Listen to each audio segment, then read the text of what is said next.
بسم اللہ الرحمن الرحیم۔ السلام علیکم رحمۃ اللہ وبرکاتہ۔ حضور پاک صلی اللہ علیہ وآلہ وسلم نے فرمایا، اللہ قسم کھا کر کہتا ہے، میرا جو امتی یہ عمل کرے گا میں اس کی لکھی ہوئی تقدیر کو بدل دوں گا، جو مانگے گا لوح محفوظ پر لکھ دوں گا۔ تو آج میں اپنے تمام مسلمان بہنوں اور بھائیوں کے لیے محرم کے بابرکت مہینہ میں ایک ایسا عمل لے کر حاضر ہوئی ہوں جو چھوٹا سے اس عمل کو ہر انسان کر سکتا ہے۔ اس عمل کو کرنے سے اللہ پاک اس انسان کی لکھی ہوئی تقدیر کو مٹا دیتے ہیں۔ حضور پاک صلی اللہ علیہ وآلہ وسلم کے ایک صحابی تھے جو بہت زیادہ غریب تھے۔ ایک بار نبی کریم صلی اللہ علیہ وآلہ وسلم نے ان سے پوچھ لیا کہ اے میرے غلام، کیسے دن تمہارے بیت رہے؟ تو صحابی کہنے لگے، آقا، رشتہ داروں میں، برادری میں امیر لوگ بھی ہیں، اونچے اونچے خاندان والے بھی ہیں، لیکن میں بہت زیادہ غریب ہوں اور اس غریبی کی وجہ سے کوئی میری طرف بھی توجہ نہیں دیتا۔ میرے آقا، میں غریب ہوں اور غریب کو کون پوچھتا ہے؟ ابھی وہ اپنی دکھ بھری داستان سنا رہا تھا تو اتنے میں اچانک جبرائیل آگے اور فرمایا کہ اے اللہ کے حبیب، جس نوجوان سے ابھی آپ محبت بھری گفتگو فرما رہے ہیں یہ تو کل ظہر تک زندہ ہے، ظہر کے بعد یہ فوت ہو جائے گا۔ تو حضرت جبرائیل علیہ السلام اوپر لوح محفوظ سے یہ دیکھ کر آئے کہ اس کی موت اس کا مقدر بن چکی تھی۔ فرمایا، آقا، اس کے پاس بہت تھوڑا وقت ہے۔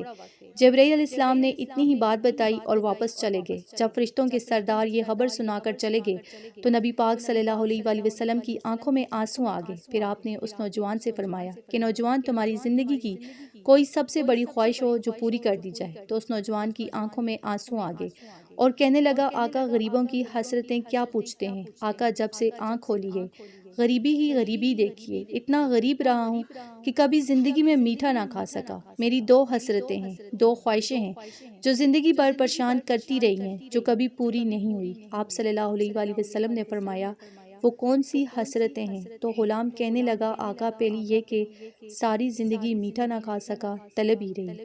دوسری یہ کہ میں جوان بھی ہوں اور آپ کا غلام بھی ہوں، کاش کوئی نیک بیوی مجھے مل جاتی، مجھے زندگی کا ساتھی مل جاتا۔ میں غریب ہوں، مجھے کون رشتہ دیتے؟ کوئی میری طرف دیکھتا بھی نہیں۔ ابھی اتنی بات کہنی تھی کہ حضرت محمد صلی اللہ علیہ وآلہ وسلم نے حضرت ابوبکر، حضرت عمر اور حضرت علی رضی اللہ عنہ کو اپنے پاس بلایا اور آپ نے اس نوجوان سے پوچھا، تمہاری نظر میں کوئی رشتہ ہے؟ تو وہ کہنے لگا کہ میرے چاچا کی بیٹی ہے جو خوبصورت بھی ہے اور نیک بھی ہے، لیکن غریبی کی وجہ سے وہ لوگ مجھے پوچھتے نہیں۔ حضور پاک صلی اللہ علیہ وآلہ وسلم نے اس کے چاچا کو بلایا اور کہا کہ اپنی بیٹی کو دلہن بنا، میں نے اس کا نکاح اپنے اس غلام سے کر دیا ہے، ابھی رخصتی ہوگی اور ابھی نکاح ہوگا۔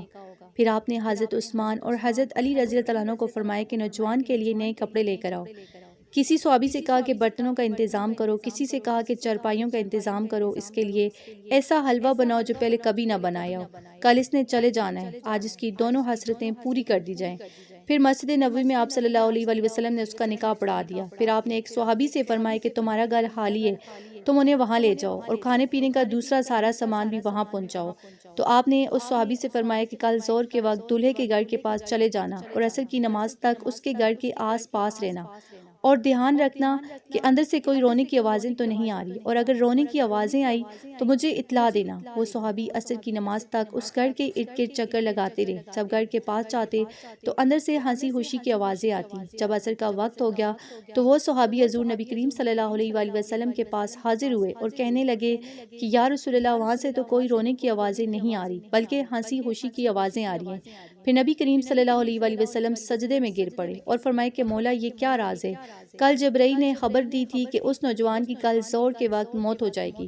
تو اللہ کی طرف سے آواز آئی، اے میرے محبوب، مجھے میری عزت کی قسم، جو جبرائیل نے خبر دی تھی وہ سچ فرمایا تھا۔ اے محبوب، جب آپ نے کھانا کھانے کا سامان اور دوسرا سامان اس کے گھر بھیج دیا تھا اور جب وہ عشاء کی نماز کے بعد کھانا کھانے کے لیے دسترخواں پر بیٹھے، ابھی لقمے توڑ کر منہ میں ڈالنے لگے تھے کہ کسی غریب نے دروازے پر دستک دی اور آواز دی کہ میں کئی دنوں سے بھوکا ہوں، مجھے کھانا دو۔ تو اس صحابی نے اپنی بیوی سے کہا کہ میرے لیے کتنے شرف کی بات ہے کہ آقا نے میرا نکاح تجھ جیسی نیک بیوی سے کر دیا، اگر اجازت دو تو کیوں نہ یہ سارا کھانا اس غریب کو دے دیں۔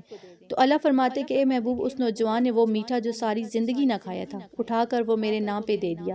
تو جب وہ روٹی اور حلوہ اس فقیر کی جولی میں پہنچا تو اس فقیر نے اپنے دونوں ہاتھ اٹھا لیے کہ اے اللہ، ان کی جوڑی کو سلامت رکھنا، ان کو خوشیاں دینا، ان کو اولاد دینا۔ پھر اللہ فرماتے کہ اے میرے محبوب، مجھے میری عزت کی قسم، تقدیر میں یہی تھا کہ اس نے کل ظہر کے وقت مر جانا ہے، لیکن جب اس نے اس غریب کو کھانا کھلایا تو میں نے اس کی تقدیر کو بدل کر اس کی زندگی بڑھا دی۔